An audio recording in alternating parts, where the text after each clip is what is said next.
amigos en México y en uno de esos viajes llegamos y cuando llegamos nada más al aeropuerto está nuestro amigo esperándonos con este libro hermoso que van a presentar, comprado para nosotros, y nos dice, ustedes tienen que tener este libro porque este libro es como lo más grande. Y además habla de mí en el libro, de los escritos que he hecho. Y lo lindo es que después, cada vez que veía al otro amigo, me seguía diciendo lo mismo, como, wow, ya viste el libro sobre Cuba nuevo de Aquino. Entonces, es una cosa muy linda. Yo llego a Cuba y le escribo a Rubén y le digo, como, oye Rubén, muchísimas gracias por ponerme este libro tan hermoso. Y a partir de ahí hicimos una conexión con Liga, hicimos una presentación, pero sobre todo ha crecido una amistad que es muy linda. Y gracias a eso, Rubén trajo este grupo de estrellas a Cuba, y creo que Cuba, en el momento tan triste que está ahora, tener esta especie de inyección de energía y de nuevos contenidos y de nuevas lecturas críticas son importantes. Una cosa que es como un detalle que quizás no es tan importante es que como nosotros no tuvimos muy buenos profesores, no pudimos digamos, conectarnos, no pudimos viajar mientras estudiábamos, y lo que nosotros decíamos es que teníamos amigos imaginarios, ¿no? Estábamos en la biblioteca todo el día leyendo, muchas veces sin ir a clase, solamente como una especie de autismo, ¿no? Y descargando videos de YouTube. Y hay dos de nuestros amigos imaginarios que ahora se han convertido en amigos, que son Beatriz y Mark. Exacto, y realmente es muy lindo pensar que esa persona que fue súper distante y que piensas nunca voy a conocer, de pronto es una persona tan linda. Pero vinieron acompañados de otros como Silvia, Terence, Daria, además de estos dos chicos que están haciendo trabajos increíbles sobre Botardi, que es una deuda que tenía Cuba y el mundo, Sergio y Fernando. Y nada, para nosotros es un placer tremendo tener esta segunda presentación del libro. Y bueno, y los dejo con Rubén, que es realmente el creador de toda esta idea, esta especie de, como de declaración de amor, ¿no? Sí, como que la llaman. Gracias. Sí, bueno.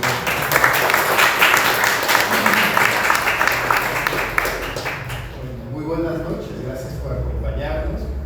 Y es un placer estar aquí con ustedes y poder conversar. Sobre todo la conversación yo creo que va a ser muy rica después de las tres presentaciones.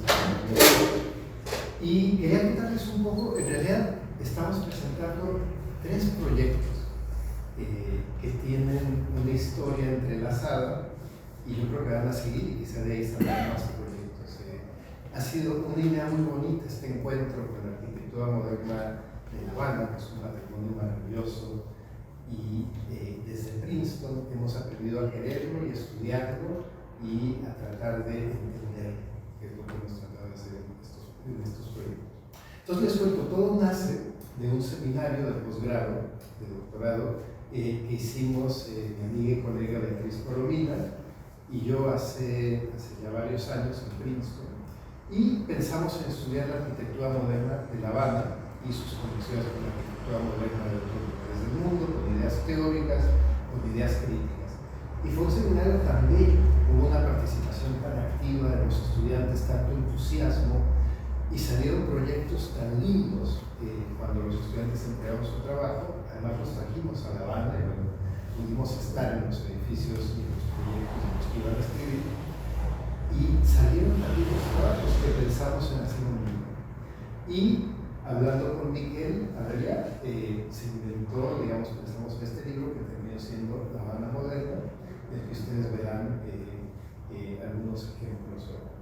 De ahí empezaron a nacer otros proyectos, y en otro seminario que enseñé en Princeton el semestre pasado, empezamos a pensar mucho en la obra de Roberto Botardi.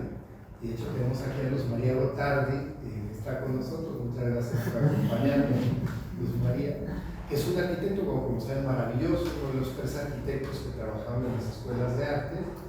Y en Princeton tenemos el archivo de Roberto Botardi, que es un archivo que ha sido prácticamente nadie lo ha estudiado. Y entonces en estos seminarios hemos hecho laboratorios de trabajo en donde los estudiantes en ese archivo empiezan a sacar material, a estudiarlo, y bueno, verán un ejemplo de lo que ha producido esa investigación que también será un libro sobre la obra de Gotardi en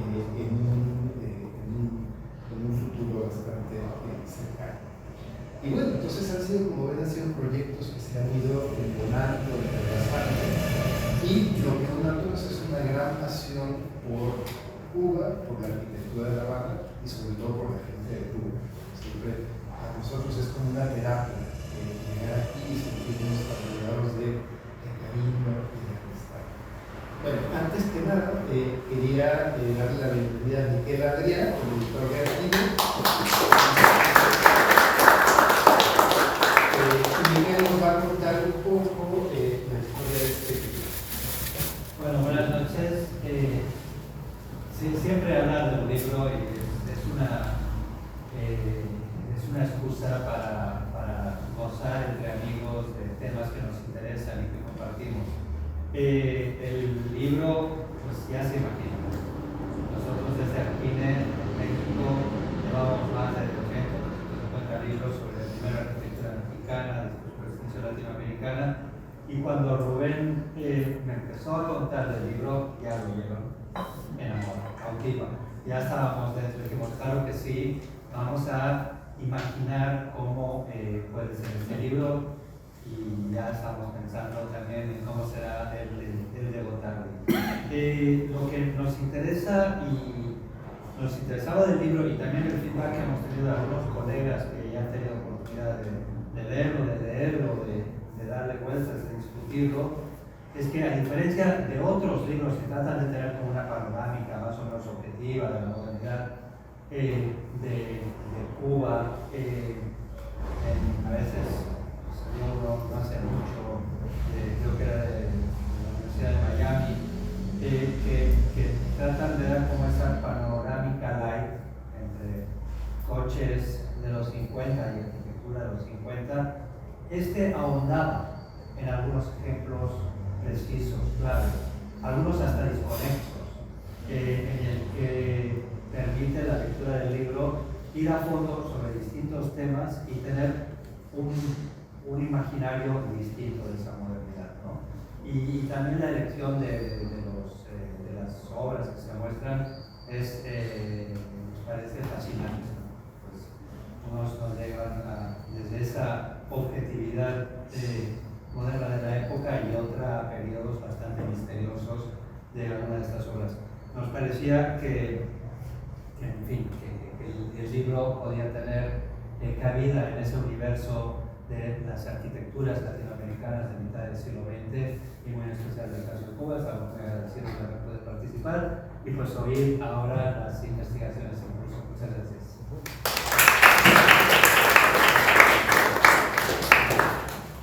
Bueno, y ahora presento al primero de los tres ponentes. Fernando Ávila es un estudiante del programa de maestría en la Escuela de Arquitectura de Princeton, y él ha trabajado ya sobre varios temas de arquitectura cubana. La investigación que ha hecho en el archivo de Gotardi es impresionante, no es lo que va a presentar hoy, pero bueno, ha encontrado una serie de documentos, de materiales que cambian completamente la lectura que tenemos de Roberto Gotardi y que demuestra la complejidad del personaje, todo lo que estaba pensando sobre color y sobre todo su relación con Carlos Carpas, un trabajo de investigación maravilloso. Pero hoy nos va a presentar otro trabajo de investigación que hizo para el seminario del semestre pasado sobre el edificio Radiocentro de Martín Domínguez, que podemos casi verlo desde donde estamos. Y una de las cosas que trabajamos en el seminario es la relación entre arquitectura moderna, medios masivos de comunicación, inspirado por el trabajo de Beatriz Colomina, y en particular en Cuba. Lo que es fascinante es la relación entre arquitectura moderna y cine en los años 60. Edificios que pueden haberse construido antes, pero en los años 60 el cine reactiva esa arquitectura. Y vamos a ver una discusión apasionante en la charla de Fernando. Fernando además bueno, ha ejercido como arquitecto en Dallas y tiene una licenciatura de Texas Tech, la Universidad de Dallas. Bienvenido, Fernando. Bueno, pues muchas gracias. Estoy muy emocionado de estar aquí con ustedes y que hayan venido a compartir esta noche. Nada más quería decirles que mi abuela nació en Pinar del Río y es mi primera vez visitando el país, entonces estoy muy emocionado y ha sido una tremenda responsabilidad. Todos y también el estudio, gracias Rubén y los profesores que están aquí acompañándonos. Muchas gracias por este programa. Bueno, pues voy a empezar con dos partes.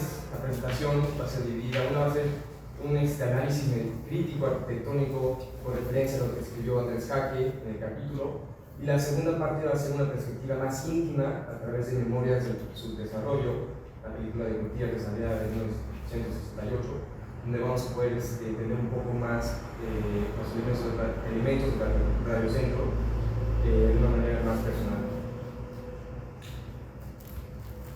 Para comprender el impacto del radiocentro, debemos comenzar por su concepción.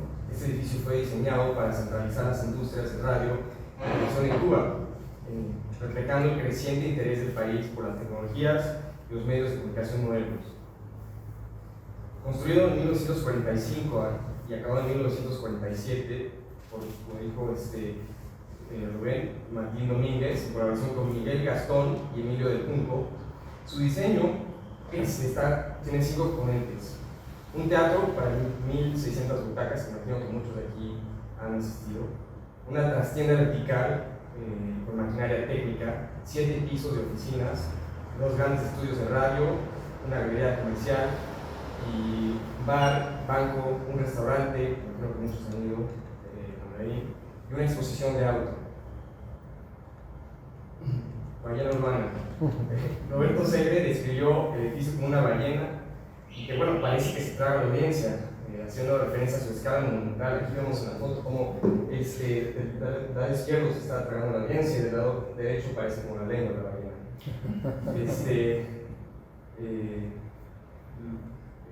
Lo que importa aquí no es nada más la escala, pero también la experiencia peatonal y social de la rampa. El centro no solo era un contenedor de medios, sino un espacio donde la ciudad y la arquitectura interactúan dinámicamente con sus habitantes. El régimen radiofónico y colaboración social.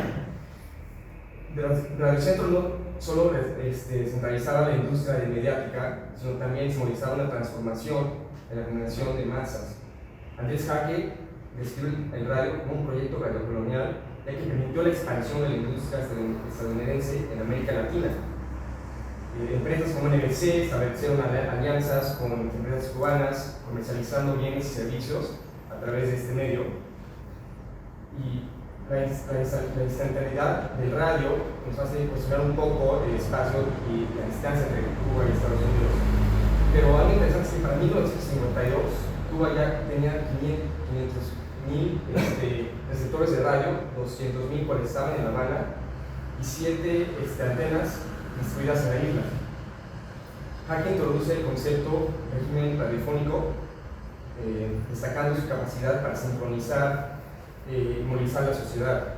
Programas como Radio Reloj marcaban el tiempo con noticias y anuncios cada minuto, estructurando el día de los oyentes y consolidando una experiencia compartida de la modernidad mediática. La radio permitía una sola voz hablar a toda la nación, generando un efecto unificador con ciertos aspectos que puedan ser interpretados por paritario, como un ave de sonido.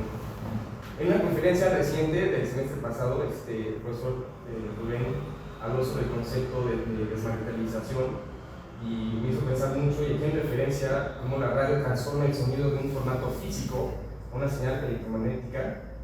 Y aquí la radiocentro funciona como una nave arquitectónica que facilita el proceso, convirtiéndose en un punto clave para entrar la simultaneidad y el flujo de la comunicación de Cuba. En redes sociales y la esquina jabonosa.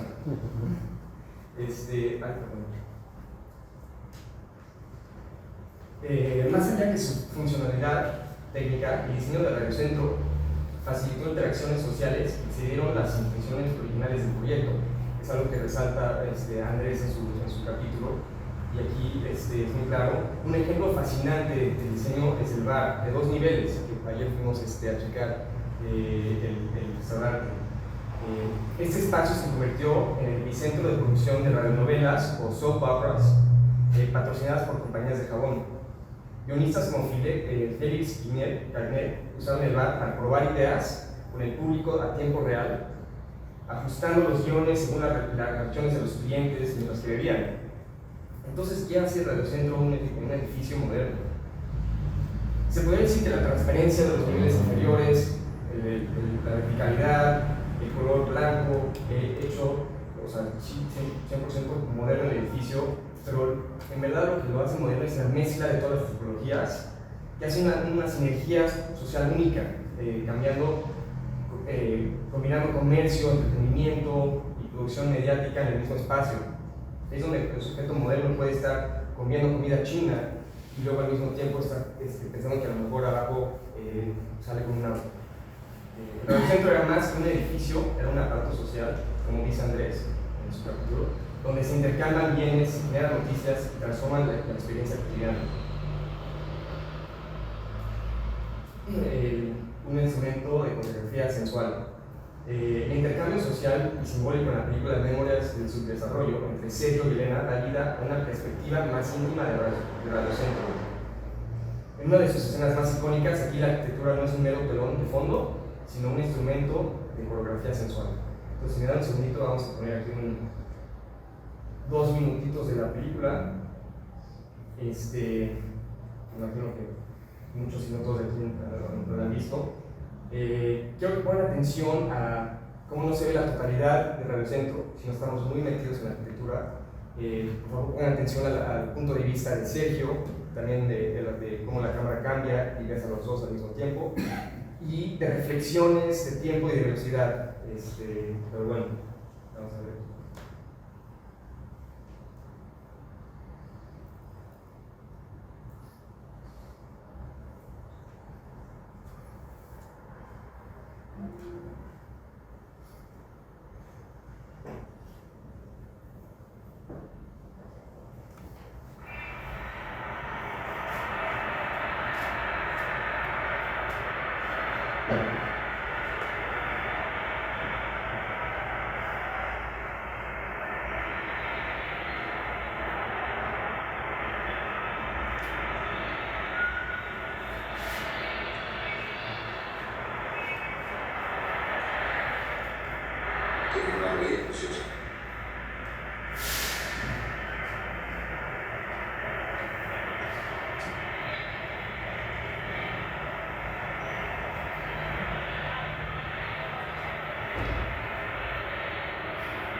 Oye, ¿quieres comer conmigo?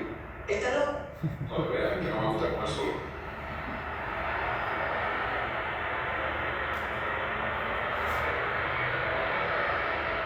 Ya se por aquí. ¿Estás esperando algo? ¿Tu novio? ¿Está loco? La verdad es muy peligroso andar sola por este lugar. Está loco. No, mira, de verdad, es que...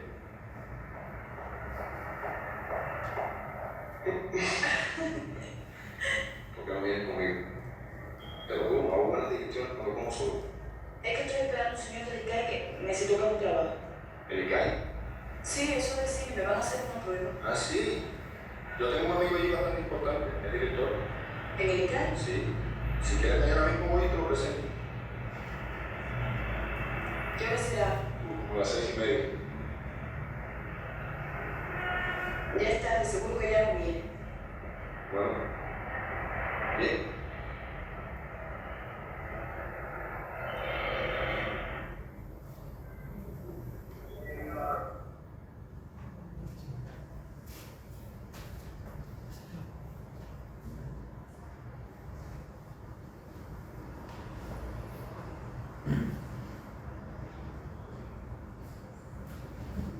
Sergio y yo, cuando presentamos esta película juntos, describimos el espacio como un voyeuristic catwalk.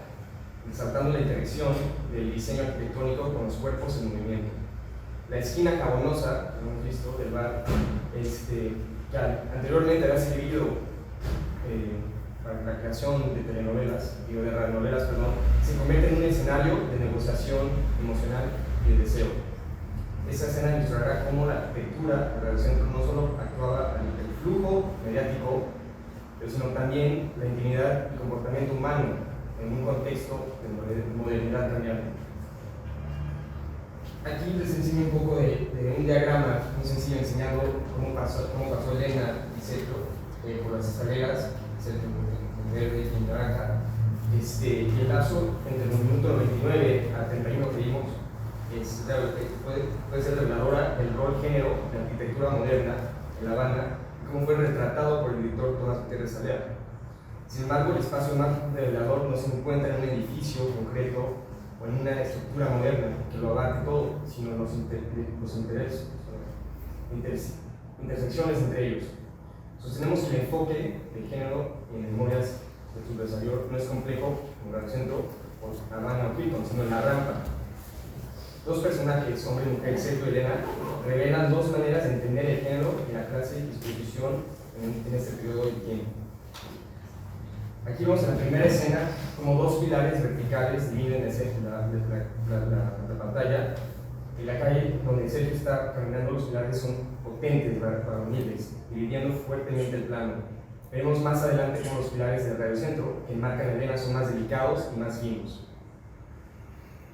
En su camino, Sergio cruza una pareja perfecta y camina hasta taparla. Ella desaparece, y no hay ninguna mujer en el plano.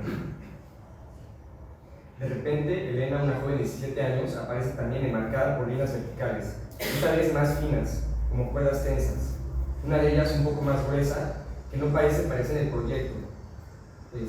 Puede ser que haya sido parte de la escenografía. Ella lleva ya rayas verticales en contraste con los escalones horizontales y las geometrías de barandal. Ella se sitúa entre dos escaleras, una aparentemente recta y la otra curveada. El cuerpo de Elena medía entre ellas, ocultando la esquina, presentando las escaleras como un continuo neutro, pero son muy diferentes. Como veremos, una escalera está destinada a observar y controlar, y la otra para ser vista y controlada. Es interesante que el encuadre de la cámara capture solo la parte recta de la escalera derecha, prestigiando su decisión. Aquí vemos otra vez la dirección de Sergio comparado con la de Elena. Entonces Sergio aparece dividiendo su espacio, girando alrededor de ella, mirándose desde arriba. Ella aparece ahí, ligada a la línea vertical. Sergio supera y termina presentando desde arriba la escalera como una silueta contra el cielo futurista. Así, ella vista desde arriba, en conexión con las actividades cotidianas, y a él se presenta visto desde abajo como una persona conectada con los altos ideales de intelecto. La escalera de la derecha que ha tomado Sergio se revela no recta, sino progresivamente curvilínea, hasta formar un balcón o entrepiso que permite esa mirada voyerista a la mujer que está debajo. El sujeto femenino se presenta desde arriba. Dos o más parejas pasan caminando y las rayas parecen ser una extensión de su vestido, una extensión del suelo. Elena no duda en elegir cuál es su escalera y se dirige directamente a la escalera curvilínea. No sigue los pasos de Sergio, pero este espacio moderno está pensando, como veremos, para que se reúnan de nuevo arriba. Está diseñado para él. Trabajando como escenografía teatral, no tuvo escapatoria. Como veremos en las siguientes tomas, el espacio exterior elevado y la escalera están ocupados por Sergio. Veremos que la escalera funciona como una herramienta de vigilancia, en el que la mirada masculina es capaz de mirar el cuerpo de la mujer sin ser visto. En su capítulo, Andrés Jaque dice: el barroco y el redundante sistema de rampas, escaleras y balcones que dirigen los intensos flujos peatonales de rampa hacia el interior del edificio, y es en la película de Gutiérrez de Alea una máquina de emparejamiento.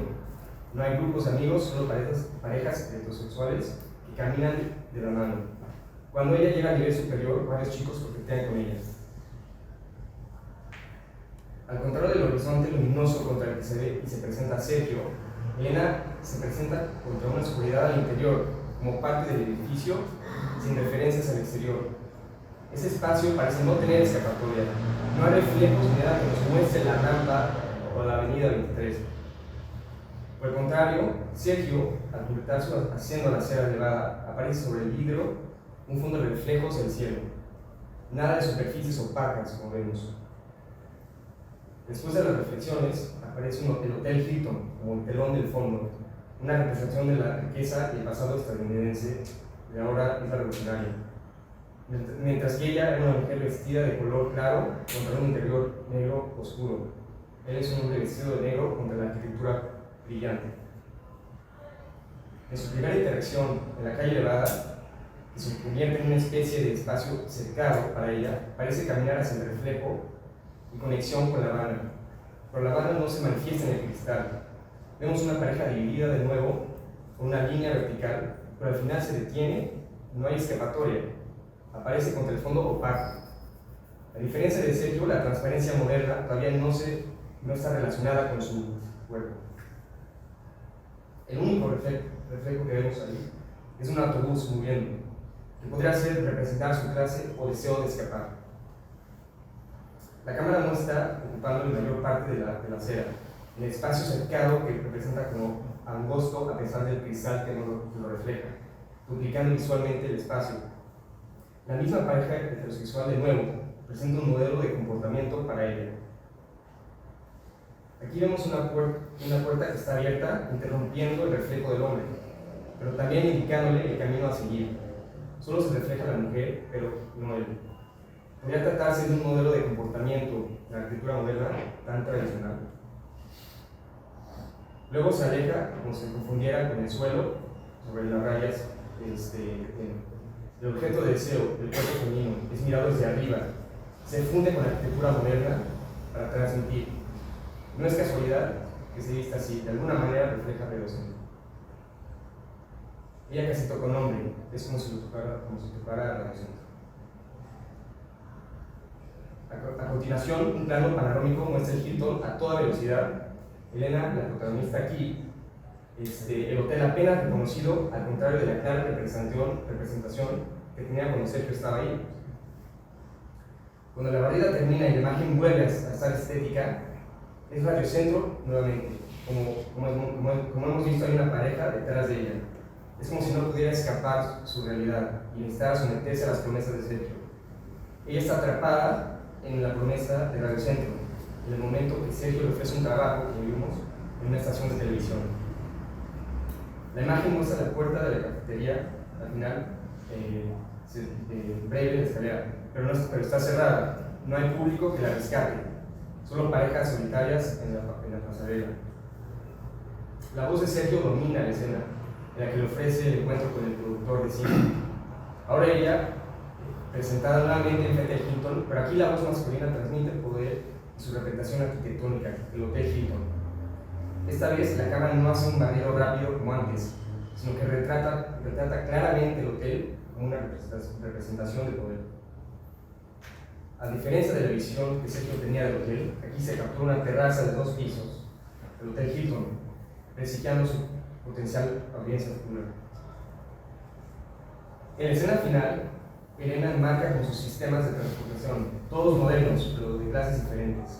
Se presenta una disyuntiva: o tomar el autobús y volver a su vida, o accede a las exigencias de Sergio y se mete en el mundo de los autos. El radiocentro es un testimonio de cómo la arquitectura puede formar simultáneamente como infraestructura mediática, escenario social y agente de cambio cultural. A través del análisis de Andrés Jaque y la exploración cinematográfica de memorias de su desarrollo, hemos visto cómo este edificio transciende su función originalmente para convertirse en un símbolo de la modernidad cubana y sus enredos sociales. Espero que esta presentación les haya dado una nueva perspectiva sobre la relación entre la arquitectura, medios y audiencia. Gracias.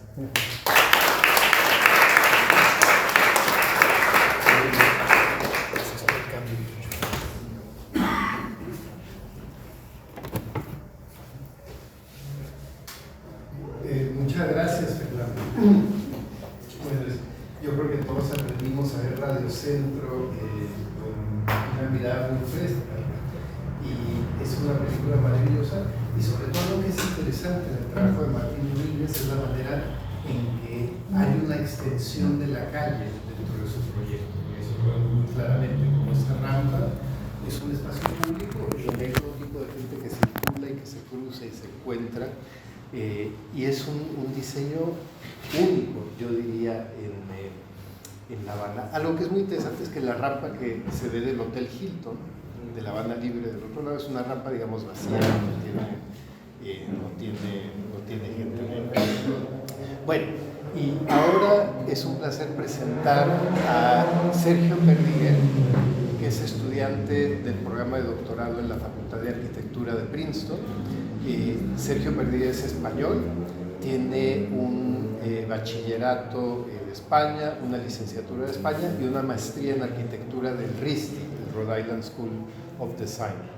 Él está preparando una tesis en la Facultad de Arquitectura sobre arquitectura moderna y franquismo durante la época de los años 60, 70 especialmente, y ha estado realizando una investigación apasionante en el archivo de Roberto Gottardi, que es lo que nos presentará hoy, sobre la teoría del color.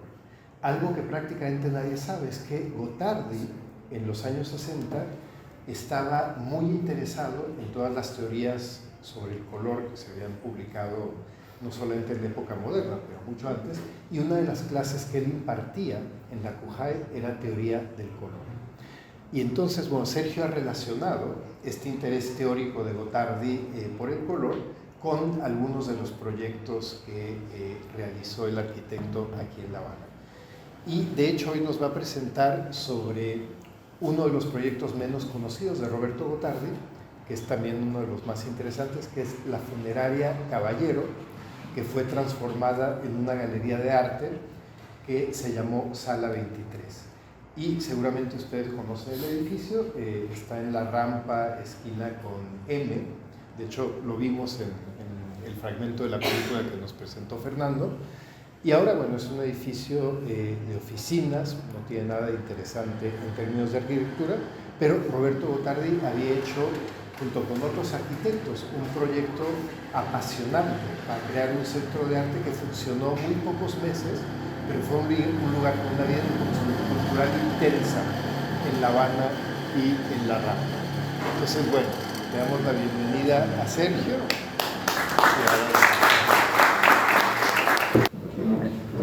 Hola, buenas tardes. Soy Sergio Perdiguer. Muchas gracias por esta oportunidad de hablar sobre un edificio tan poco conocido. Bueno, perdón. Muchas gracias por dejarme compartir con ustedes la investigación que he hecho hasta ahora. Y por supuesto es un trabajo que está empezando y entonces cualquier oportunidad que ustedes tuvieran de establecer una conversación después sobre algún aspecto que ustedes conozcan de la funeraria sería muy importante, porque ya verán que es un edificio del que hay poca documentación gráfica y solo algunas publicaciones en medios.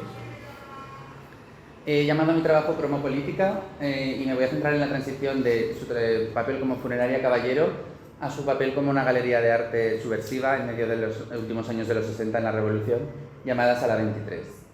Como la cronología indica, fue un proyecto efímero, solo funcionó desde enero hasta marzo de 1968 y precisamente por eso las interpretaciones, sobre todo la actuación de Gottardi en colaboración con otros arquitectos, es tan interesante para un arquitecto. Me quería comenzar con esta imagen antes de que comencemos a hablar de la historia del edificio. Es una imagen guardada y posiblemente tomada por Gottardi y es la más paradigmática de las que se conservan de Sala 23.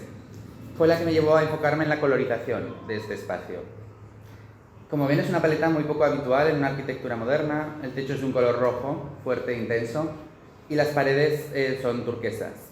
Para cualquiera que subiera las escaleras de este espacio, esto es el lobby de la segunda planta de la Sala 23, encontraría un turquesa ambiguo y un rojo muy fuerte. Aparentemente es un espacio bicolor, con unos tonos no habituales. Y en esta presentación pretendo explicar, basándome en los materiales didácticos de Gottardi que están en el archivo en Firestone Library en la Universidad de Princeton, el porqué de estos colores y cómo realmente no son los colores que estamos viendo en esta fotografía. No son los colores que están pintados en las paredes, y voy a intentar explicar esta manipulación cromática que yo llamo cromopolítica. Y el papel, por supuesto, que jugó en la Cuba de los finales de 1960. Cuando decidió trabajar en este proyecto, que era un proyecto tan desconocido, lo primero que hice fue ponerme en contacto con familiares de algunos de los arquitectos, que fueron Joaquín Rayo, Mario Coyula y Roberto Gotardi. En una entrevista con Marta Aquino, la viuda de Mario Coyula, ella enfatizaba todo el tiempo el papel que había jugado el cine en la configuración del espacio y en su colorido. Durante esta conversación ella hablaba sobre cómo lo mejor del cine internacional estaba llegando todavía a Cuba a finales de 1960 y después esto ya no fue una realidad. Y apuntaba a la película Los paraguas de Cherburgo, una película, como ven, con camp colors del director francés Denis.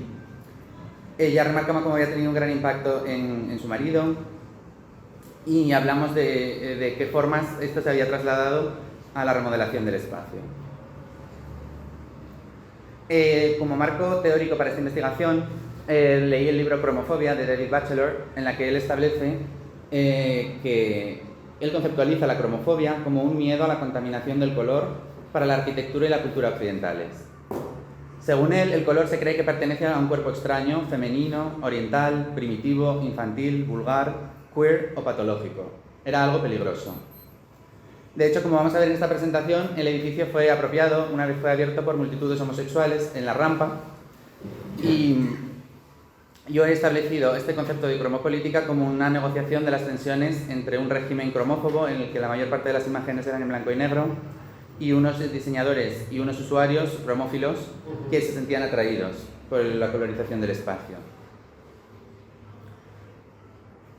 Si me permiten un segundo, les voy a poner un vídeo de cómo era la funeraria Caballero el día que se inauguró y nos moveremos cronológicamente.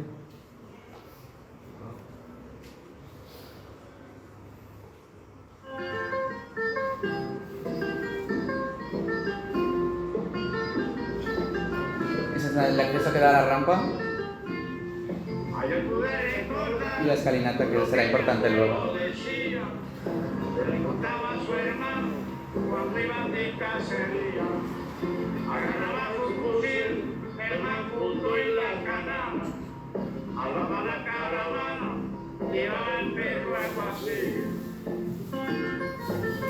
Como ven, la caja de la escalera era fundamental en esta grabación y luego lo sería en el rediseño. Estaban los sanatorios, que se convirtieron en galerías de arte. En los sótanos había los centros de tanatopracción sobre los cuerpos, que fueron una sala de teatro experimental.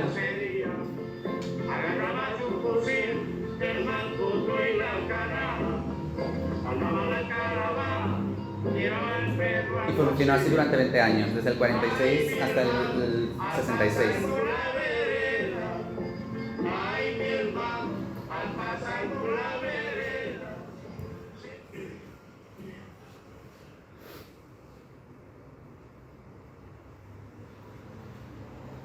Aquí podemos ver uno de los... Bueno, Funeraria Caballero había estado funcionando desde mediados del siglo XIX en La Habana, a propiedad de la familia Caballero, hasta que fue expropiada por la Revolución en 1966 y se mudaron a Miami, donde abrieron otra nueva línea de funerarias, también llamada Caballero, que funciona hasta hoy. Ellos decían apartamentos privados con todo confort. Y este era el edificio no moderno, está al lado del Hilton, está aquí a la derecha y justo enfrente del edificio de Radio Centro. El diseño recayó, como había dicho, en tres arquitectos relativamente jóvenes: Joaquín Rayo, que tenía orígenes españoles, Mario Coyula, el arquitecto cubano, y Roberto Gotardi. Habían llegado al principio de la Revolución y Gotardi había trabajado en una de las escuelas de arte, en la Escuela de Arte Dramático, hasta que también el proyecto fue clausurado por la Revolución, precisamente por el mismo motivo que la Galería de Arte después sería cerrada, por la promoción del homosexualismo.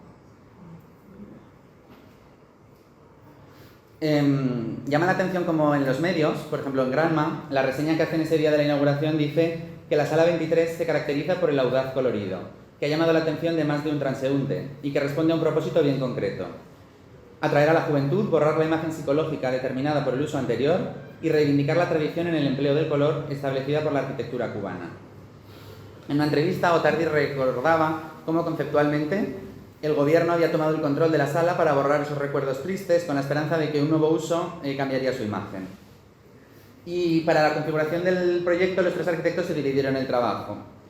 Aparte de las decisiones generales, Roberto Gotardi era el encargado de la iluminación, y del diseño del mobiliario.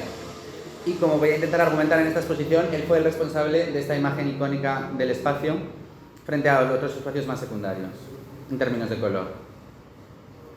En una entrevista que hizo Roberto Segre, Coyula le confesaba cómo, debido a que el color y la luz solo se podían comprobar en su interacción en el lugar, ellos trabajaban fuera de horario, de una forma voluntaria, en el propio espacio de la funeraria, intentando ajustar las tonalidades.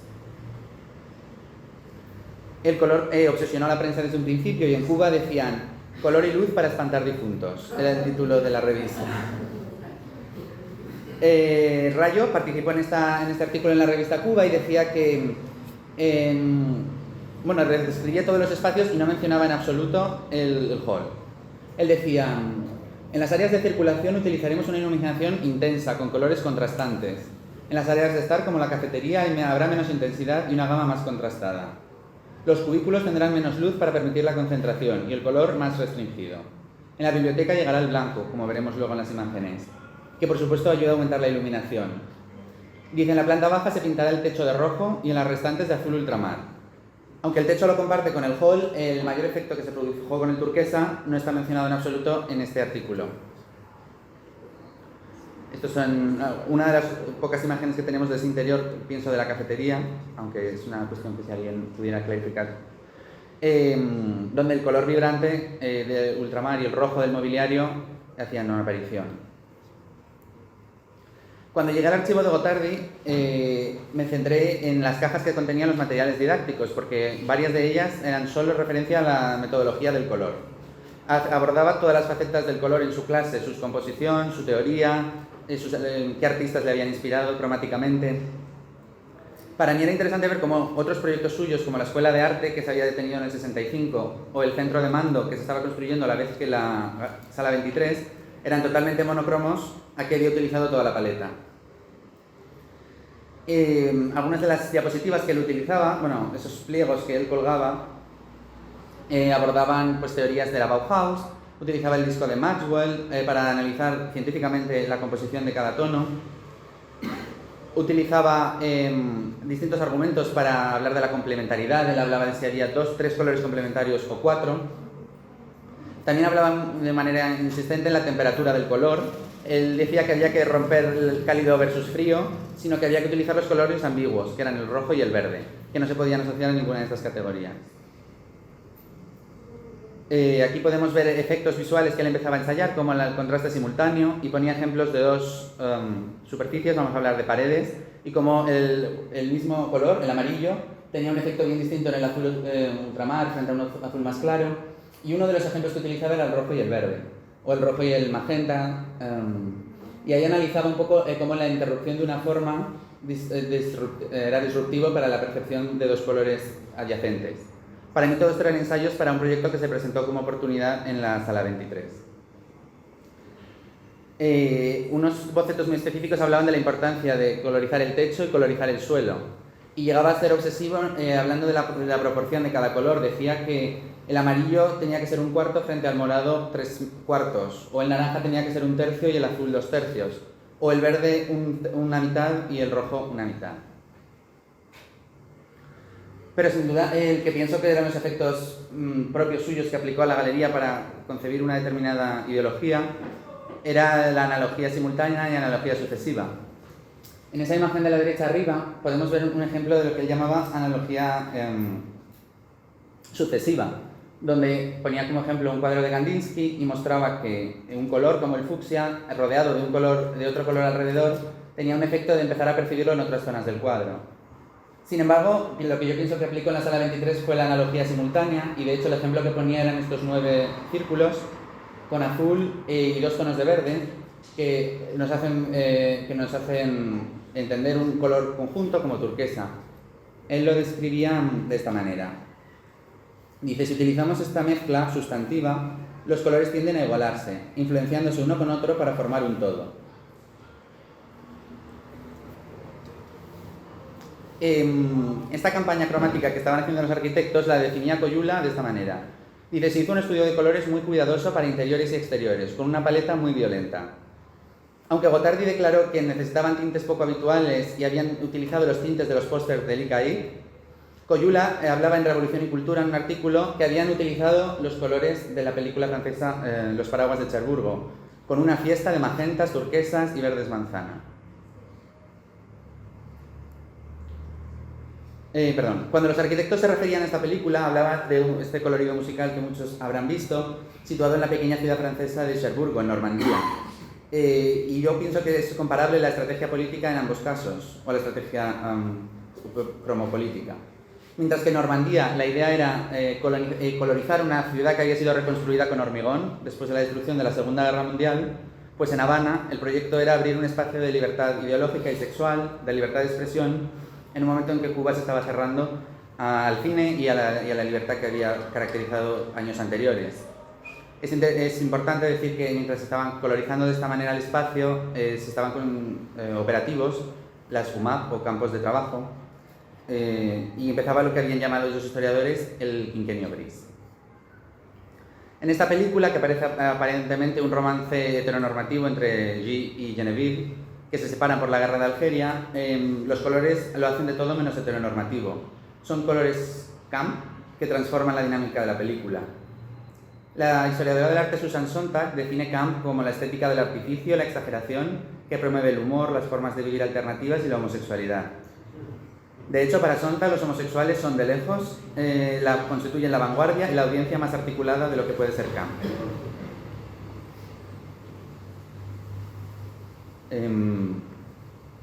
Esta imagen que he traído es una foto que conservaba Marta Aquino, la viuda de Mario Coyula, y que refleja que en realidad los colores no eran ni de lejos tan intensos como podían ser en la película. Tenía poco que ver. Esta es una fotografía tomada en el mismo espacio que la que he mostrado antes, pero en vez de mostrando la planta superior, está mostrando desde la planta segunda la entrada al edificio. Aquí podemos ver que los colores son pasteles, el azul claro, el verde manzana y el rosa. No es por supuesto algo común en la arquitectura moderna, pero tampoco se conecta directamente con la sexualidad no tabú que es patente en la película. Para mí fue la estrategia lumínica de encuadres y de efectos ópticos lo que hizo que Gotardi consiguiera la imagen que hemos podido ver. Esta imagen. Un segundo.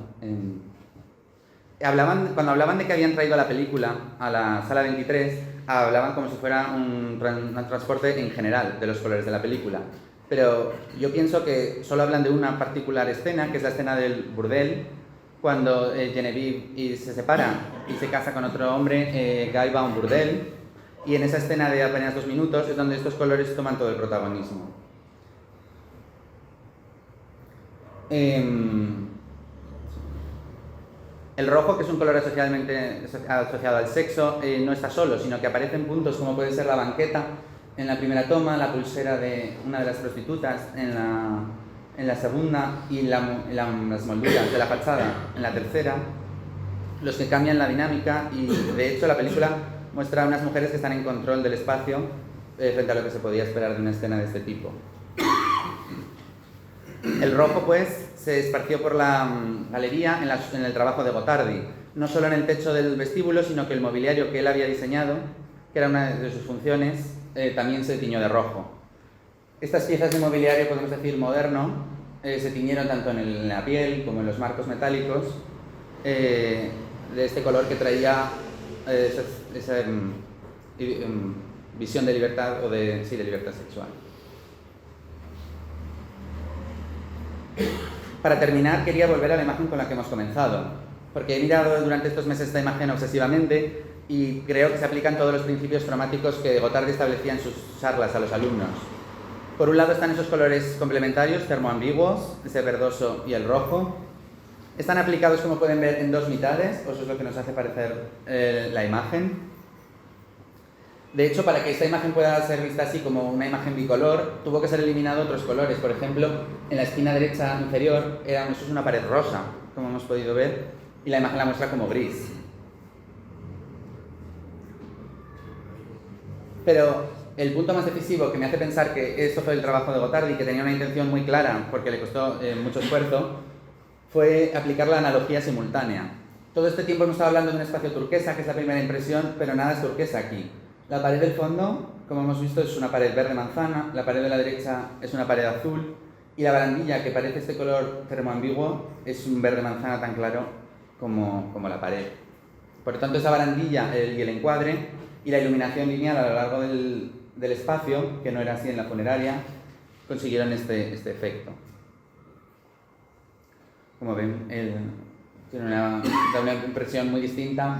El espacio que se puede ver como dos mitades a toda esta mezcla de colores que nada tienen que ver con la sexualidad tabú de la película.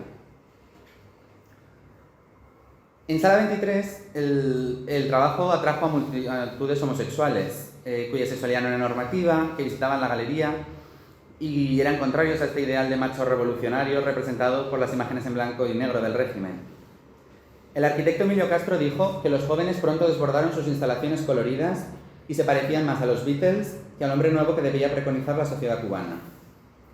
El historiador Menéndez Conde escribía: a las autoridades cubanas les desagrada que los asiduos a la galería no fuesen ni obreros ni federistas, ni miembros de la UJC, sino jóvenes tenidos por homosexuales, hippies, pepillos o enfermitos.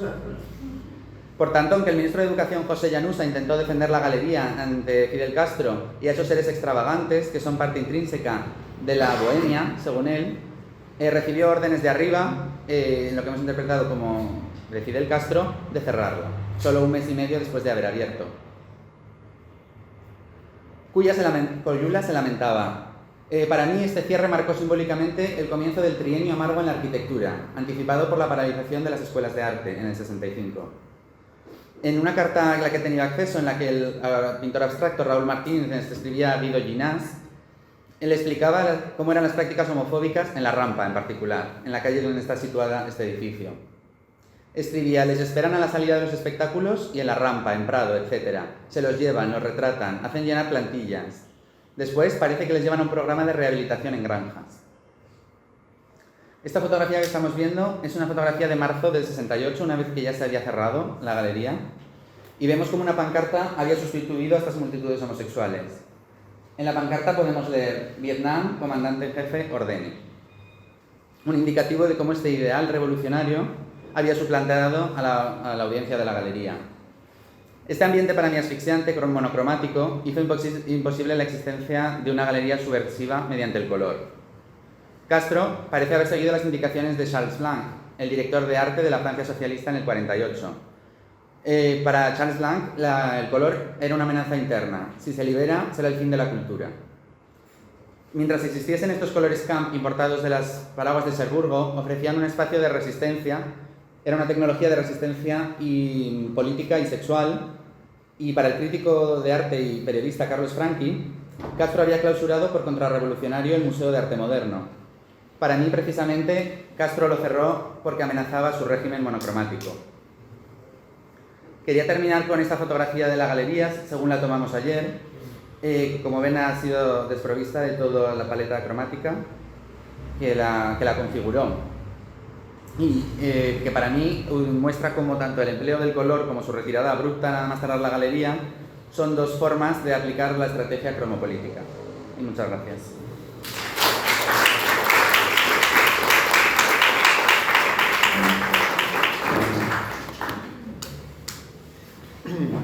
Muchas gracias, Sergio. Bueno, yo creo que ha sido un descubrimiento para todos ver esos espacios de la Funeraria Caballero y de la Galería Sala 23. Y es fascinante pensar cómo el color puede tener un significado tan político en ciertos momentos. Bueno, y ahora es un placer presentar a mi querida colega y amiga Beatriz Colomina, profesora de la Facultad de Arquitectura de la Universidad de Princeton. No, es que está grabando. Autora de libros importantísimos sobre la arquitectura moderna, bueno, sobre todo sus trabajos sobre Adolf Loos, el arquitecto austriaco, han sido muy importantes, pero también sus trabajos sobre género, sexualidad y la relación con la arquitectura.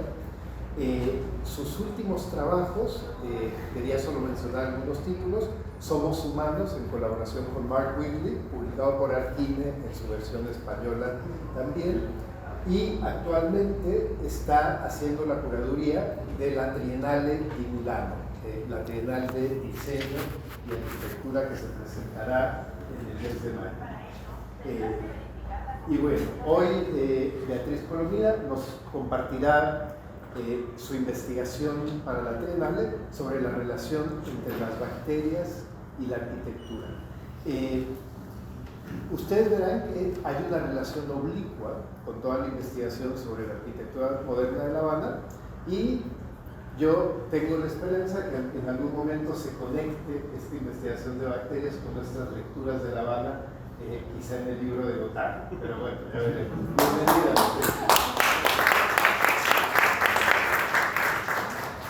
Muchas gracias Rubén, y muchas gracias a todos por estar aquí, sobre todo al equipo Infraestudio, a Fer y a Anadis. Muchísimas gracias por organizar este evento aquí. Como siempre, estamos contentísimos de estar en La Habana, que es una ciudad tan maravillosa. Y a pesar de todo, siempre hay como una emoción venir a esta ciudad. Y bueno, como ya sabéis, como ha dicho Rubén, hicimos este seminario juntos. Y hubo muchos trabajos que salieron de este seminario, lo dimos por 2 años, y vinimos aquí a La Habana con los estudiantes.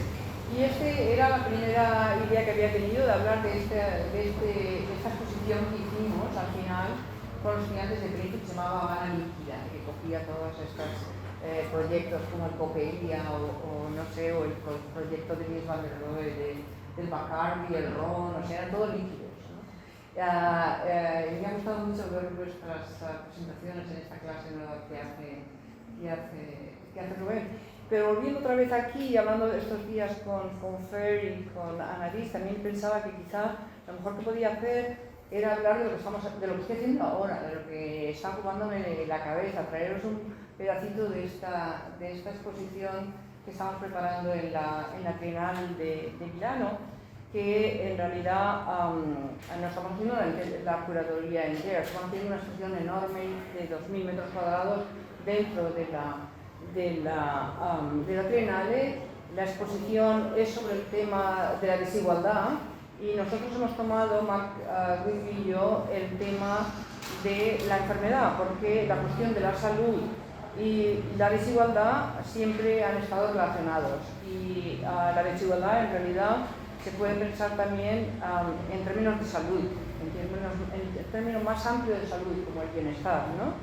Y entonces, vosotros quizás sabéis que a mí el tema de la salud, de la arquitectura y de la enfermedad me ha ocupado prácticamente toda mi vida. El último libro, que se llama X-Ray Architecture, lo ha traducido precisamente Miquel Adrià y Arquine en castellano, y lo he traído aquí para que lo que tengáis.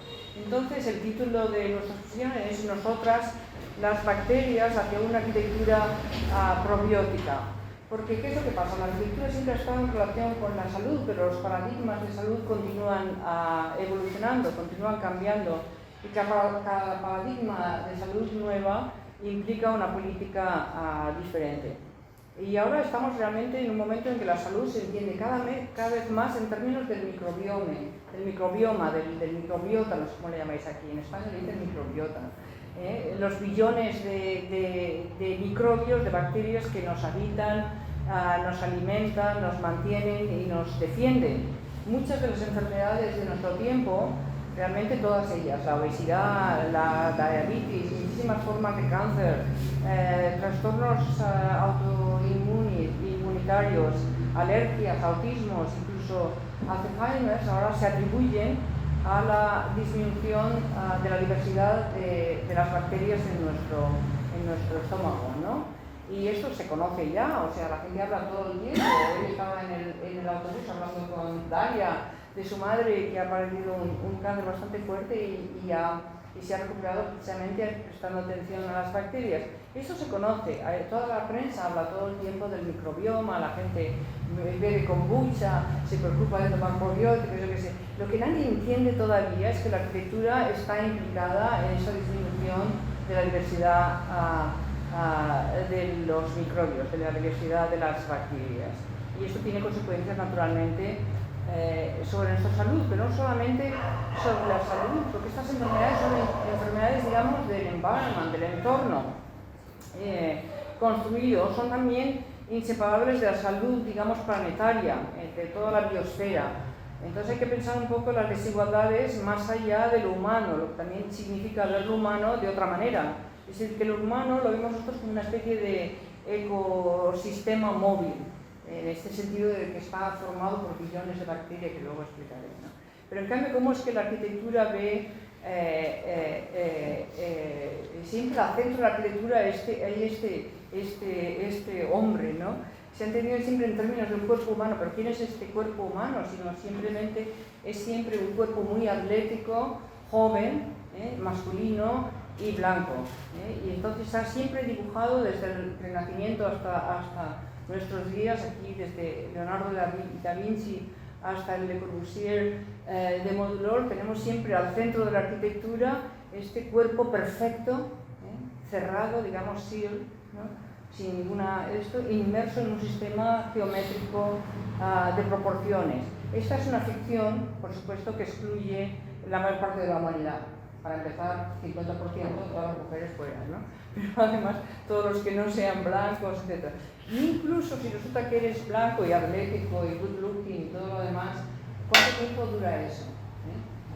Realmente somos una especie realmente frágil, en el sentido de que nacemos muy débiles y nos ponemos también en un estado de fragilidad, y en el medio nos pasan muchísimas cosas, que ahora estás embarazado, que ahora tienes cáncer, que ahora te has caído, que te has roto una pierna. Y sin embargo, por todos estos siglos hemos mantenido esta ficción de que en el centro de la arquitectura hay este canon macho man aquí, que es el que organiza todo el pensamiento de la arquitectura.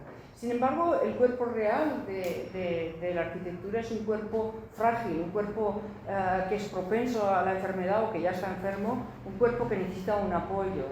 La arquitectura es una especie de soporte ortopédico, una especie de muleta o una piel que protege, una piel artificial para esta criatura tan frágil, que tiene que mantenerse siempre a una temperatura interna entre 36 y 37 grados centígrados, protegida contra los elementos exteriores, pero también contra las amenazas internas. Es decir, que también estamos hablando de las enfermedades, las inestabilidades mentales, los traumas, los miedos, la ansiedad, la soledad. Es decir, que la arquitectura es más bien eso, ¿no? Al utilizar la arquitectura, en cambio, como una especie de burbuja protectora para sobrevivir, el ser humano se aísla de casi todas las demás especies como si fuera una amenaza biológica. La arquitectura crea una división entre la vida interior y la exterior, una división biopolítica entre diferentes formas de vida. Separa al ser humano de las diversas especies de vida animal, vegetal y de insectos, para no hablar de la mayoría de los seres humanos. Pero si queremos hablar de vida, y todos estos son imágenes, como habéis visto antes, de bacteria, la primera forma de vida son precisamente las bacterias, los microbios, que son 3,5, casi 4 billones de años de antigüedad. Las bacterias son las que hicieron posible las plantas, los animales y finalmente también los humanos. Pero la arquitectura trata a las bacterias como si fuera una especie de enemigo invisible que hay que exterminar de cualquier manera. Sin embargo, las bacterias sustentan la vida, son la vida.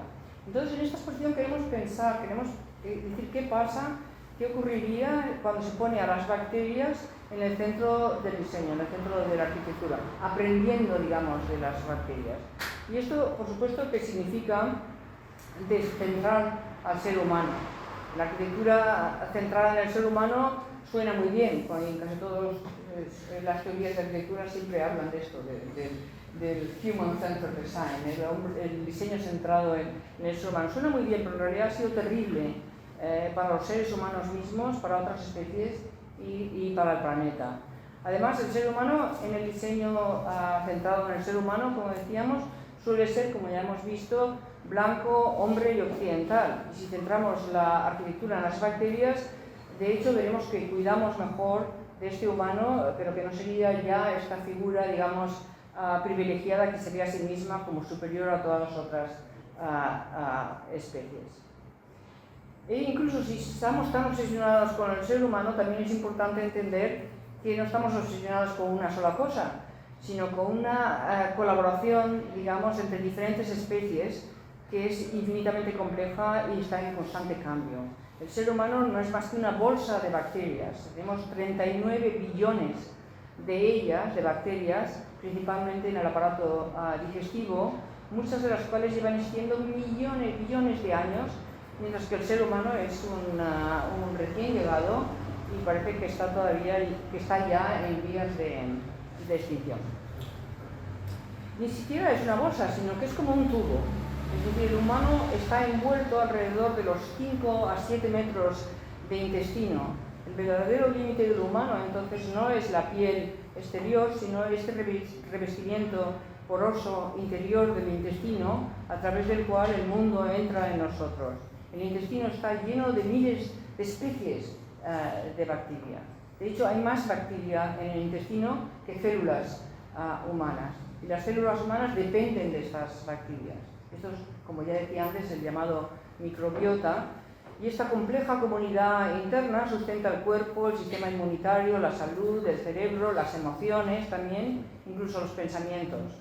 No somos nada sin todos estos seres, digamos, extraños. Vivimos en ellos más que ellos viven en nosotros. Es decir que, bueno, ya habéis oído hablar de todas estas enfermedades también mentales, ¿no? Como también se están atribuyendo a las bacterias, a la diversidad de bacterias. Todos estos nuevos experimentos de hacer implantes fecales con la mierda de alguien que tiene buen microbioma y que esto produce inmediatamente efectos realmente impresionantes. Pero la arquitectura desde el principio ha sido tiene fobia a las bacterias.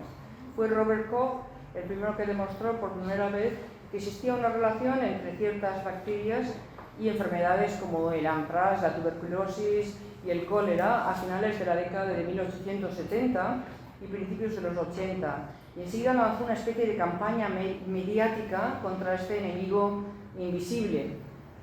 Estos son drawings y dibujos de Koch del anthrax y la primera foto de anthrax de Koch. Y precisamente estas fotos que él hizo y estos dibujos los expone en las posiciones de salud, como esta de Londres, la International Health Exhibition de 1884, o esta en Berlín de 1882, y el público también podía mirar a través de microscopios las bacterias vivas del laboratorio de Koch, de manera que podían imaginar las bacterias que ya estaban en su propio cuerpo. Estas son, por ejemplo, bacterias de tuberculosis. Y en una época en la que la tuberculosis mataba 1 de 4 personas globalmente, y en grandes ciudades como París era 1 de cada 3, o sea, pensamos que el COVID fue terrible, eso no es nada. O sea, 1 de cada 3, 1, 2 y 3, ¡pam! ¿Right? O sea, esto era un trauma tal que no se puede ni imaginar para nosotros. Entonces, en una época en que la mayoría de la gente, o que estaba enferma de tuberculosis o moría de tuberculosis, la gente podía mirar los microscopios y ver los patógenos que seguramente estaban ya creciendo en su interior. Pero no es solamente una exposición científica, lo que es súper interesante, estas exposiciones masivas de la higiene, que van millones de personas, veis que tenía muchísimo que ver con la arquitectura, que la exposición promovía una nueva serie de protocolos para el diseño de la casa y también de la ciudad. Esto puede parecer a primera vista no demasiado moderno, pero para finales del 19 lo es. Hay una simplificación del mobiliario y con la cama esta metálica y tal y cual, y por supuesto que también introducía todo el nuevo equipamiento sanitario. La arquitectura se convertía de alguna manera en la primera línea de defensa contra este enemigo invisible que las bacterias se habían convertido. Las casas entonces empiezan incluso a transformarse y a aparecer laboratorios. Esta es la casa de Leopold Bauer, que organizó su villa Kurt en Viena de 1902 según el principio de la higiene, pero son muchísimos de ellos.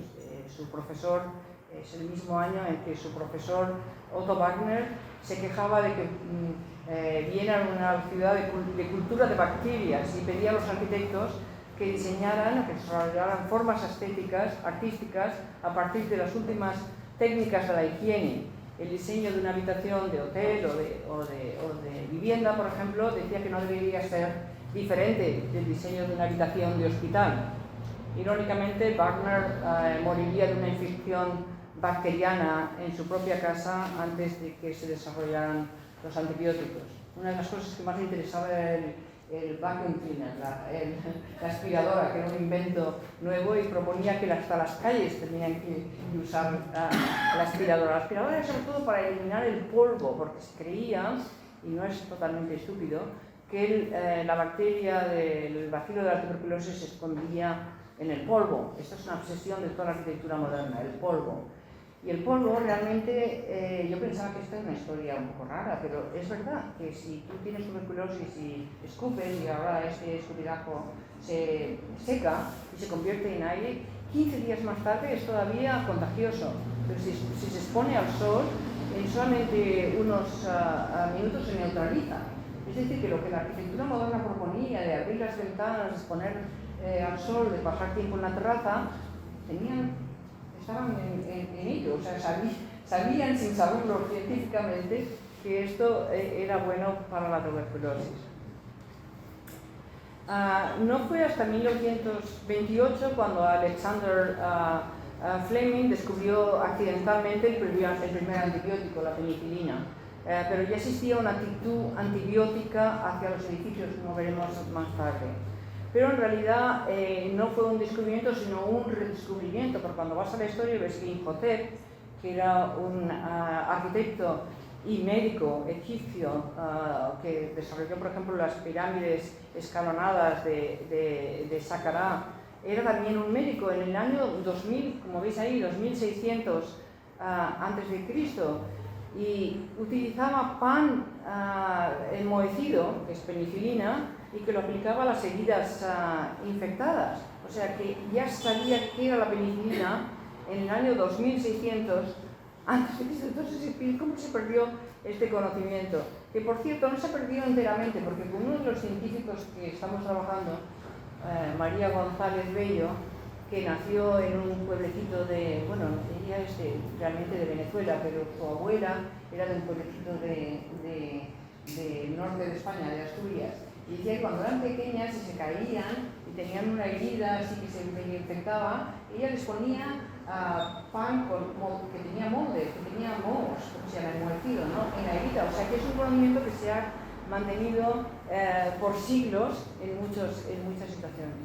Y por supuesto, todas las hay una sabiduría, digamos, ancestral sobre antibióticos en las prácticas de muchas comunidades indígenas por todas partes del mundo. Se usa el uso de plantas y hongos, se estudia ahora en universidades y centros médicos precisamente como alternativa a los antibióticos en la era de las bacterias que son resistentes a los antibióticos. Ya sabéis que ahora vais a un hospital para una cosa así secundaria y acabas con una infección terrible porque es resistente, la bacteria es resistente a los antibióticos.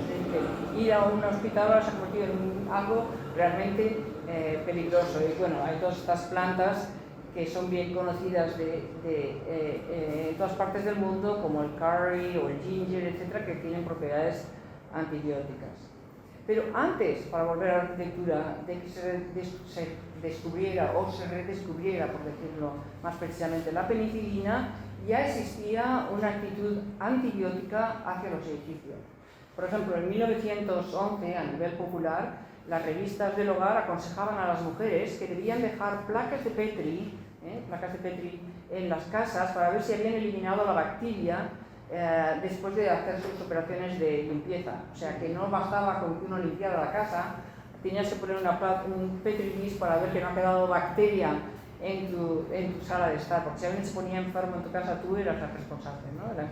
La mujer es la responsable. Por un lado dices, bueno, una cosa más que las mujeres tienen que hacer ahora, pero por otro lado dices, bueno, ahora mismo las han elevado a bacteriólogas, o sea, se han convertido en científicas y su casa es un laboratorio.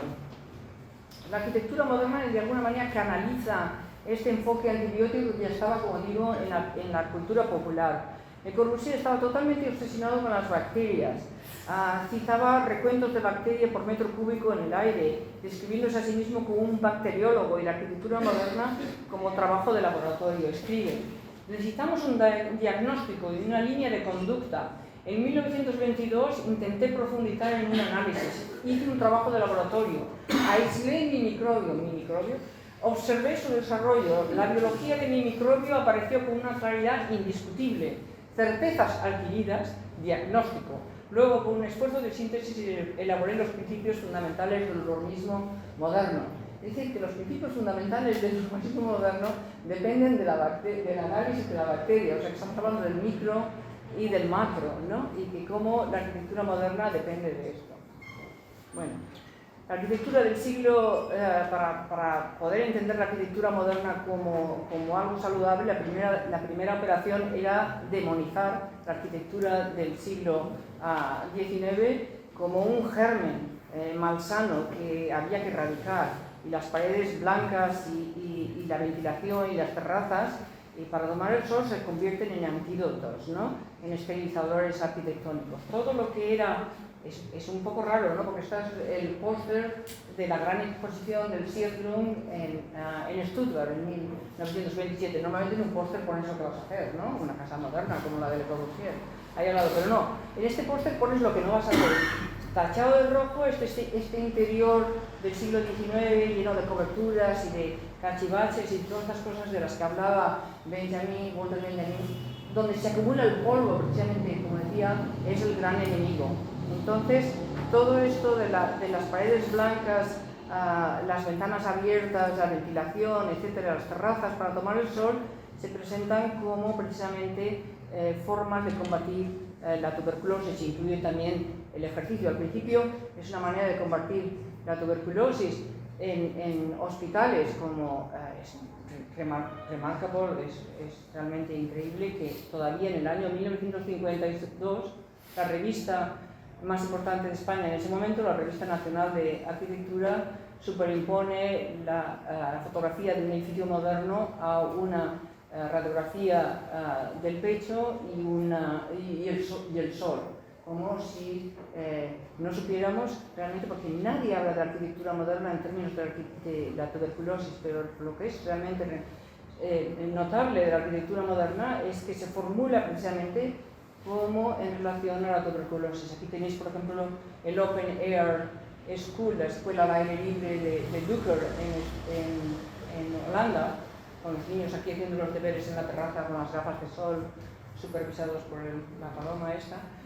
Lo interesante del caso es que esta escuela no es para niños que sufren de tuberculosis, sino para prevenir la tuberculosis. O sea, que la arquitectura moderna pasa de ser la arquitectura de los grandes sanatorios de Davos, por ejemplo, y otros sitios en Suiza, a ser la forma de prevenir esta tuberculosis en las casas modernas. Esta, por ejemplo, de aquí de la derecha es la de Mies van der Rohe en Brno, la Tugendhat-Haus.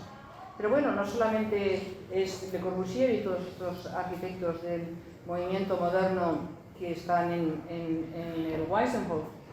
La casa Diane Action de Bucky Fuller, por ejemplo, de 1927, era también una cámara de esterilización llena de dispositivos antibacterianos y aislada de cualquier posible contagio del suelo, los vecinos, incluso la fontanería compartida. Era ¿cómo se llama? Un germaphobe. ¿Cómo le llamáis esto en español? Cuando tienes fobia de los gérmenes, como Trump, que aparentemente también es un germaphobe, ¿no? Se siempre lavando las manos.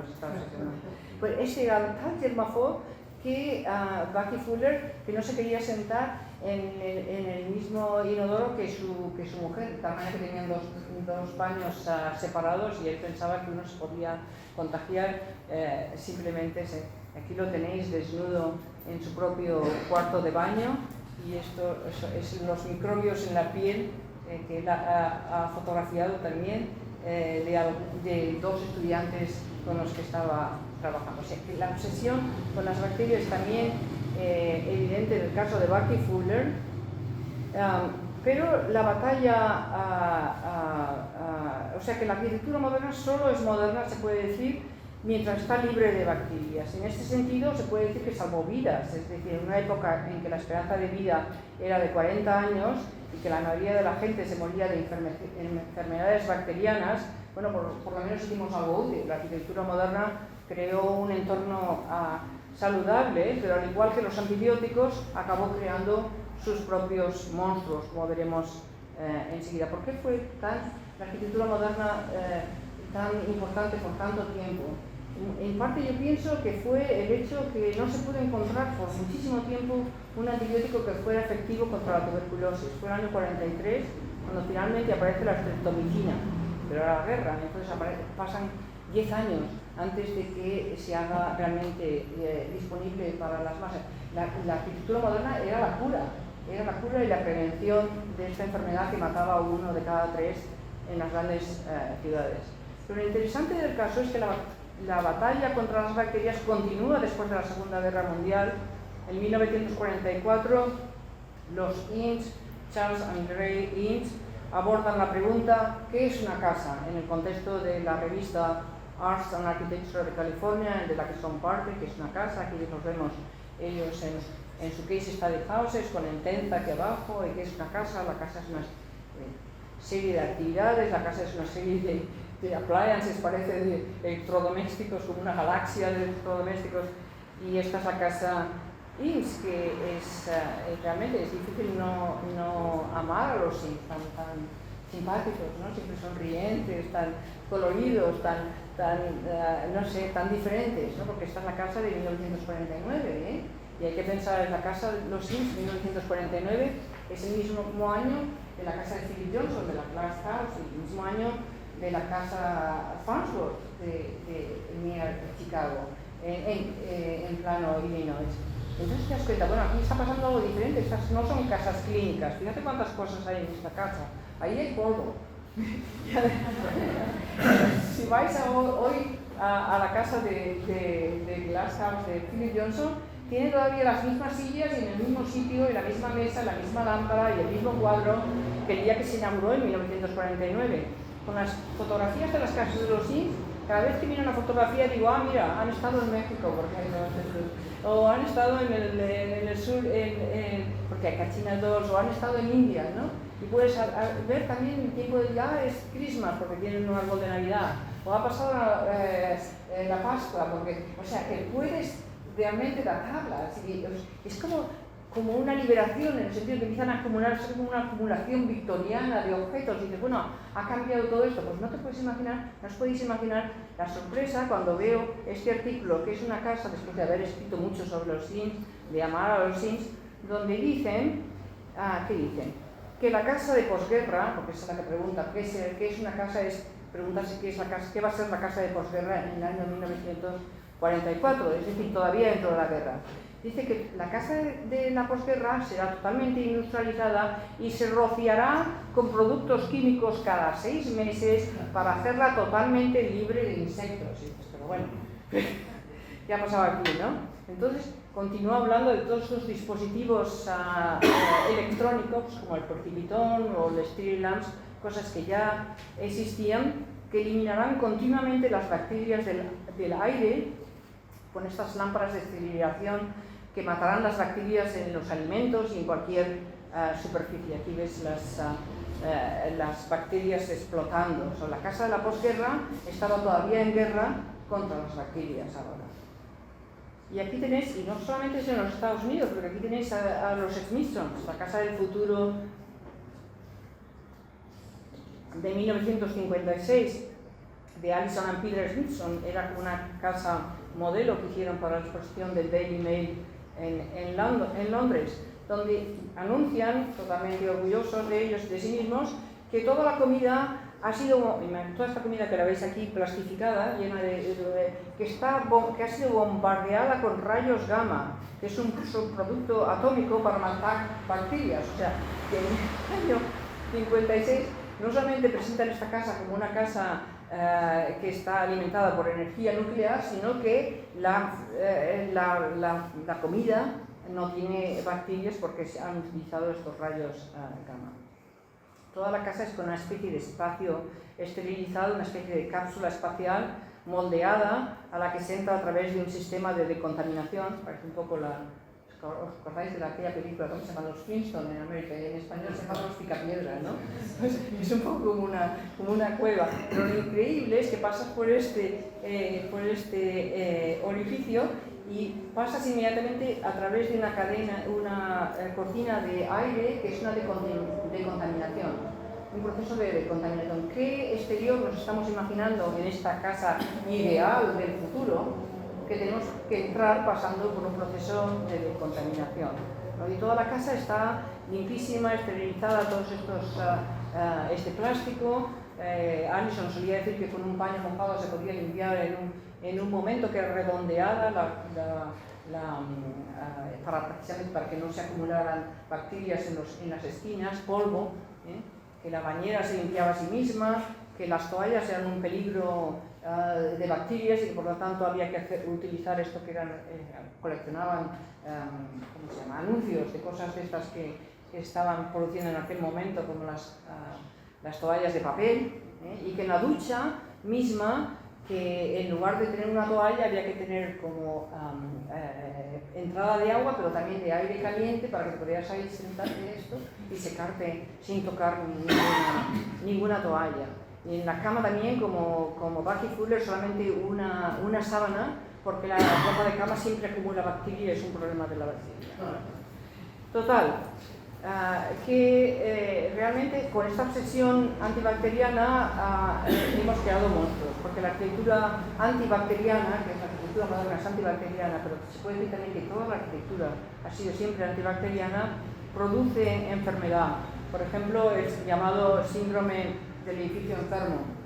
Este es un edificio en Japón, un edificio de oficinas con este síndrome del edificio enfermo. ¿Sabéis lo que es el síndrome del edificio enfermo? Que se reconoció por primera vez en los años 70. Las primeras que protestaron fueron las mujeres, que empezaron a trabajar ya en masa en los edificios de oficina y empezaron a tener problemas como dolores de cabeza o ¿cómo se llama?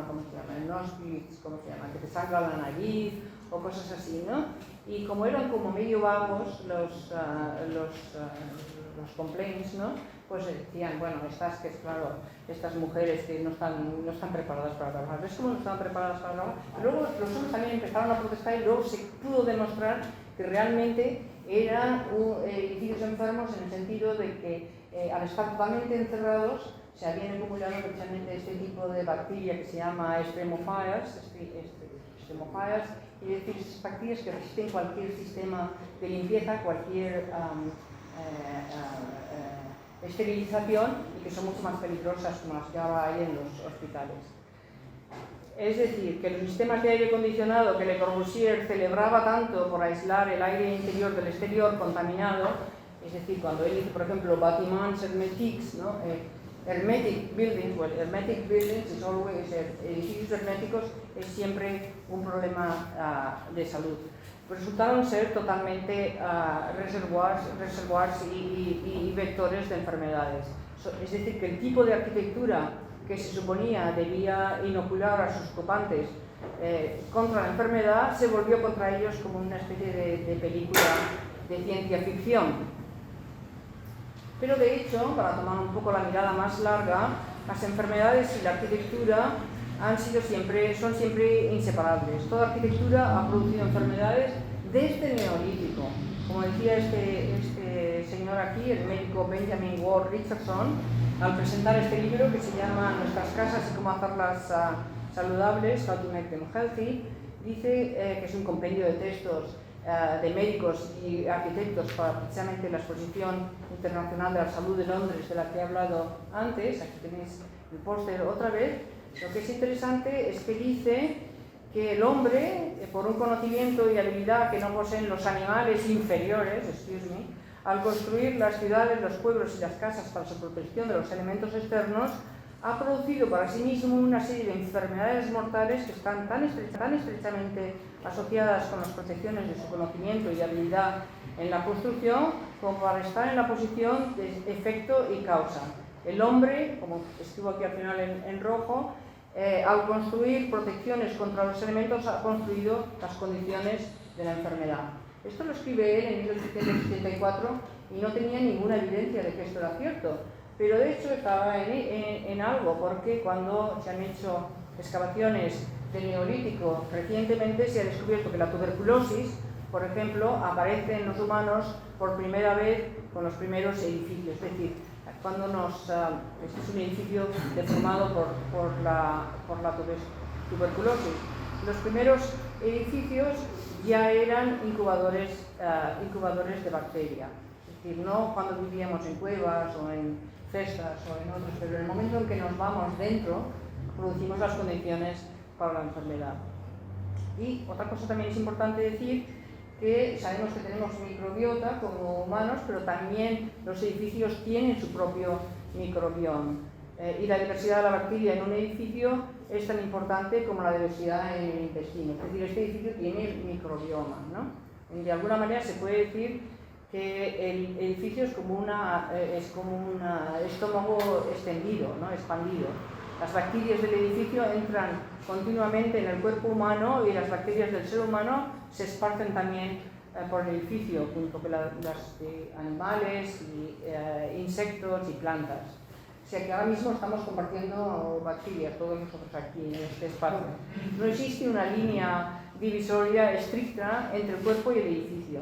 De hecho, un edificio es en realidad una expansión del intestino, por así decirlo. Es una forma de compartir el intestino con otros seres humanos y especies. Reducir la diversidad de las bacterias ha sido un desastre para el ser humano y la arquitectura antibiótica reduce la diversidad microbioma y paradójicamente incuba bacterias que son cada vez más letales. Una de las investigadoras con las que estamos trabajando, una de las científicas sobre el microbioma del entorno construido, es esta ecóloga microbiana que se llama María Gloria Domínguez Bello, como decía, de origen español, de Venezuela. Ha demostrado que los bebés, y consiguió averiguar un problema que siempre había preocupado a los médicos. ¿Por qué los niños que nacen por cesárea tenían a veces problemas que les confundían, ¿no? Pues ella descubrió que un bebé nacido de cesárea, un año después de haber nacido, tiene todavía el microbioma del edificio, de la habitación en la que nació. Es decir, que estos espacios presuntamente esterilizados, que contienen a veces estas bacterias que son totalmente letales, son los que tenía todavía es decir, que no había pasado por, digamos, la bacteria beneficiosa en el canal vaginal. Y están tratando de hacer algunos intentos como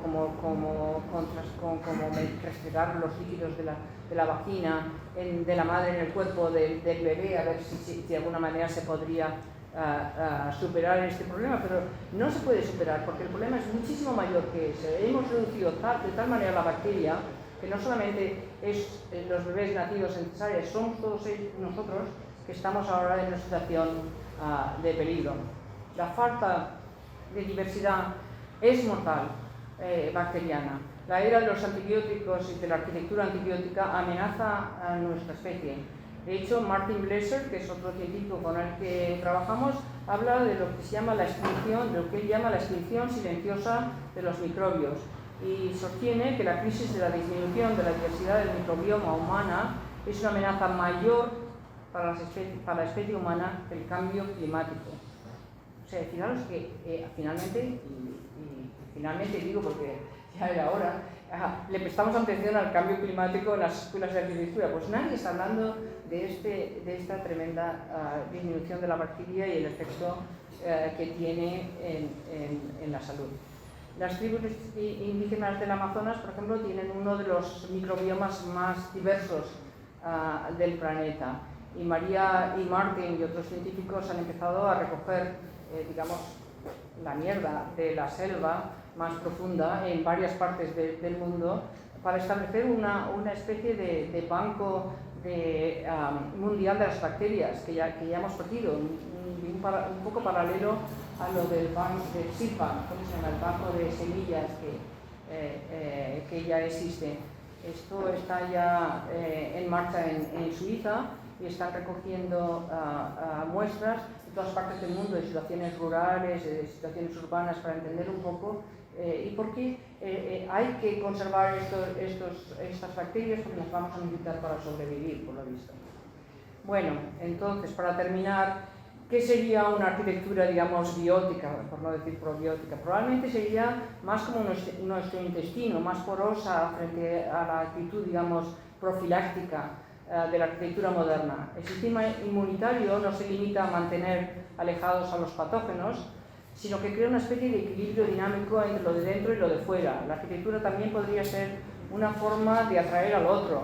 La idea misma del refugio como pasa de mantener alejado los peligros a de alguna manera atraerlos.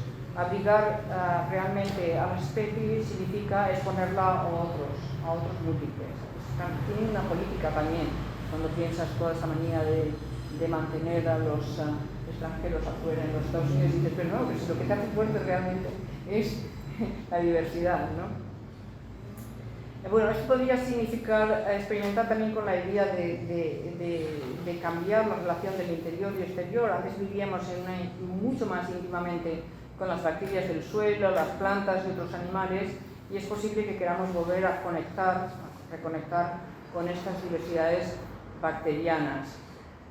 Pero ¿existe algún precedente en la arquitectura biótica que fomente estas comunidades transespecies? Para acabar quería hablar un poco de Lina Bo Bardi, porque en ella encontramos pistas. Cuando diseñó su casa de vidrio en Sao Paulo en 1949, el mismo año precisamente de la casa de cristal de Philip Johnson, pero que es una casa como suspendida en el bosque, como una casa árbol. Bueno, esto es increíble, pero ella dibuja cada insecto y cada planta y cada animal que vive en el lugar con la misma precisión con la que diseña el edificio. Para ella forman parte del edificio, forman parte del lugar. Bueno, ya sabéis, como arquitectos siempre que vais a hacer una casa vais y hacéis como reconocimiento del lugar, y bueno, si tenemos suerte ponéis algunos árboles que hay que conservar o que no, o que hay que cagarse, como en la casa azul que vimos el otro día, ¿no? Pero lo que no había visto nunca un arquitecto que mira a todos, incluso los insectos que viven en este entorno, porque precisamente trata de crear una arquitectura en la que ellos también tienen que existir, ¿sabes? Entonces dibuja cada insecto, cada planta, cada animal, y si la arquitectura en realidad consiste en mantener alejados a los bichos, Lina adopta una arquitectura, digamos, transespecies, en la que los insectos no son el enemigo, sino miembros inteligentes de la comunidad, y los humanos, bueno, quizás somos meros invitados temporales. Hizo exposiciones y obras de teatro para niños sobre esta nueva concepción, con este nuevo entendimiento de la comunidad, imaginando espacios en los que los insectos, los animales y las plantas son los verdaderos ocupantes. Escribe, por ejemplo, aquí en este póster en teatro para niños: no piséis las hormigas, no matéis a las cucarachas. ¿Hay estos dibujos magníficos de las cucarachas? Ellas, bueno, ya ves como toda la arquitectura, sus dibujos siempre está totalmente ocupada por las plantas y los animales.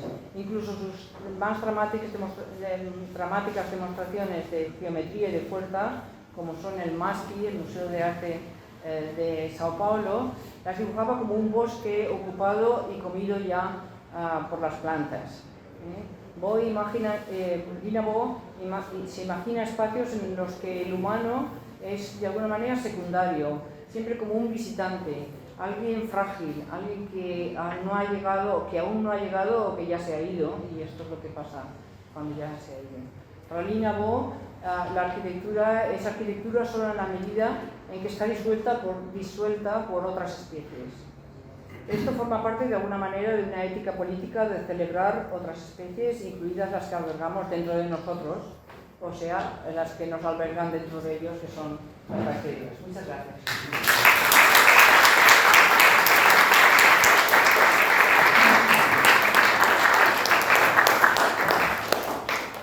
Muchas gracias, Beatriz. Mientras te escuchaba encontré la conexión con La Habana moderna y me imaginaba al fumigador pasando a fumigar todos los espacios modernos que hemos estudiado y que hemos publicado en el libro, y está ahí la conexión. Entonces hay que estudiar la figura del fumigador y la arquitectura moderna cubana. Bueno, y ahora quería invitar a Fernando, a Sergio y a Beatriz a dialogar con ustedes. tenemos unos momentos para preguntas, conversación, observaciones, antes de compartir y tomar una copita de ron con ustedes. Quizás alguno de los estudiantes que están acá de arquitectura.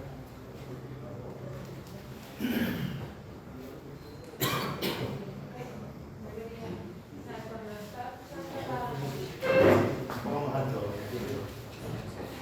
Cuando estaba escuchando la conferencia de Beatriz, estaba haciendo como muchas conexiones dentro de las ideas de que el estudio que hemos pensado mucho, ¿no? Y eso me emocionaba cada vez que hacía esa conexión. Y yo creo que hay una serie de espacios, sobre todo en nuestra ciudad y de manera general, yo creo que espacios que no tienen una administración tan profunda desde el gobierno y las instituciones, se crean una serie de espacios en ruinas que son propensos, independientemente de enfermedades o algo así, también son propensos a una regeneración de esos espacios desde el punto de vista de la biodiversidad. ¿De la? De la biodiversidad. La biodiversidad, sí, sí. Y entonces estos espacios de ruinas también son como una especie de refugios para esas nuevas especies, ¿no?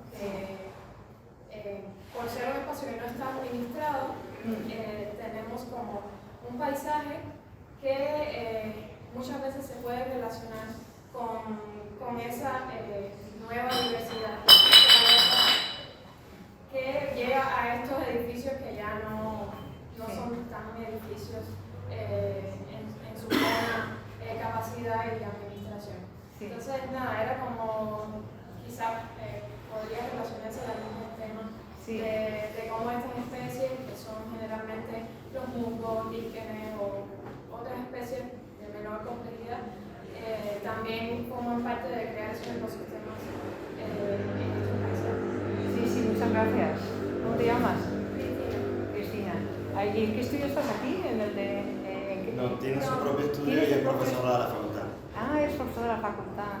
Muchas gracias por tu pregunta. Yo estoy completamente de acuerdo contigo. Estoy fascinada por todo lo que crece en estas ruinas. Ves árboles creciendo en edificios y toda esta...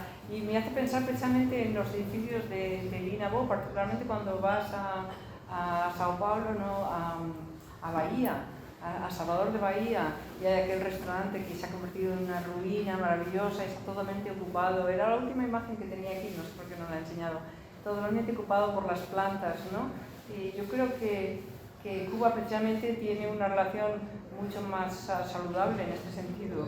Estáis en mejor posición que digamos en otras partes del mundo, precisamente porque hay una concepción diferente de lo que la salud es y lo que la enfermedad es, y esta diversidad de animales, de bacterias, es realmente beneficiosa últimamente. Seguro que el microbioma de los cubanos es mejor que el microbioma de los norteamericanos.